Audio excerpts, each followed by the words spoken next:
Sir क्या update है आज?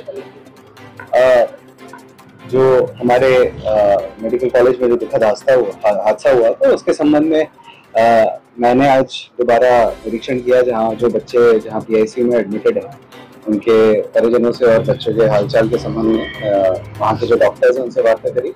बच्चे स्टेबल हैं और जैसे मैंने पहले भी कहा था कि एनआईसीयू में बच्चे गंभीर अवस्था में ही भर्ती किए जाते हैं और इन बच्चों में बर्न इंजरीज नहीं है। ये जब वहाँ से रेस्क्यू किए गए थे तो उनको पीआईसीयू में शिफ्ट किया गया है और उनमें से एक बच्चे की नॉट बिकॉज ऑफ मतलब बर्निंग की वजह से नहीं, बट जो उसके जो इलनेस के कारण उसकी डेथ हुई है आज।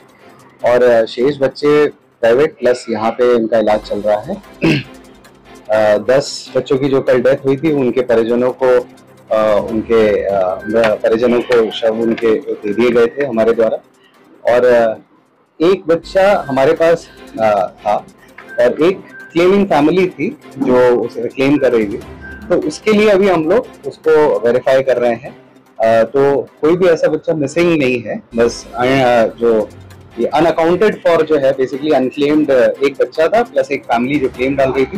तो एक बार हम लोग उस फैक्ट्स को वेरीफाई कर लेंगे जो भी रिकॉर्ड्स थे और उसके बाद जो होगा वो उनको वो दे देंगे।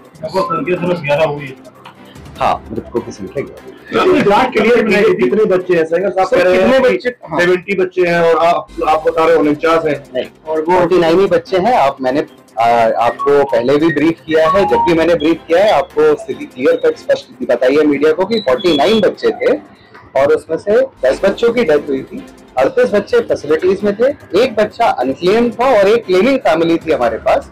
वो क्लेमिंग फैमिली क्योंकि उनकी शायद से 1-2 दिन पहले एक घटना हुई थी, वो उनका ही बच्चा था, तो वो क्लेम कर रहे थे, बट क्योंकि उसके पिता ने उसको देखा नहीं था तो हम किसी बच्चे को ऐसे किसी फैमिली को नहीं दे सकते थे।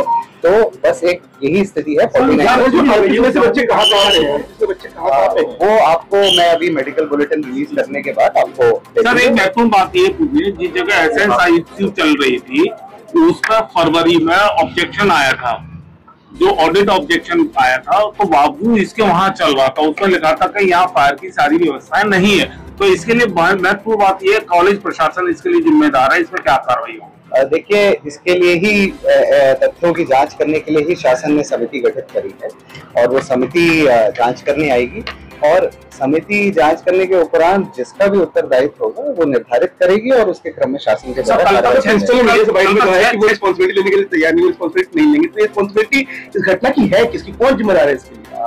जैसा मैंने आपसे कहा कि शासन ने जांच समिति गठित करी है और उच्चाधिकारी आ रहे हैं, उसमें महानिदेशक चिकित्सा शिक्षा स्वयं जांच करेंगे इसमें। तो जब वो जांच के क्रम में जो भी स्थिति आएगी उसका उत्तरदायित्व निर्धारित करने के बाद शासन कल तक 6 माता पिता यहाँ अपने बच्चों को तलाश रहे थे, क्या वो आइडेंटिफाइड होगा उनको? मैंने कहा कि वो हमारे पास 3 अनआइडेंटिफाइड, जैसे पहले हम कह रहे थे कि क्लेम नहीं कर पा रहे थे बच्चों को क्योंकि पेरेंट्स नॉर्मली शॉक में चले जाते हैं इतनी दुखद घटना के बाद, तो कुछ एक्सेप्ट करने में भी दिक्कतें रहती हैं। तो उनको हम लोगों ने उनको अपनी बुला के वेरीफाई कराने के बाद, संतुष्ट कराने के बाद, जब उन्होंने ही उसी अपने बच्चों की पहचान करी, उसके बाद पोस्टमार्टम कराने के बाद हैंडओवर करा दिया गया। उसी में से एक फैमिली जो बची थी, हमारे पास एक बच्चा था, एक फैमिली जो बची थी वो हमने उनको रात में यहाँ पे रुकवाया हुआ था।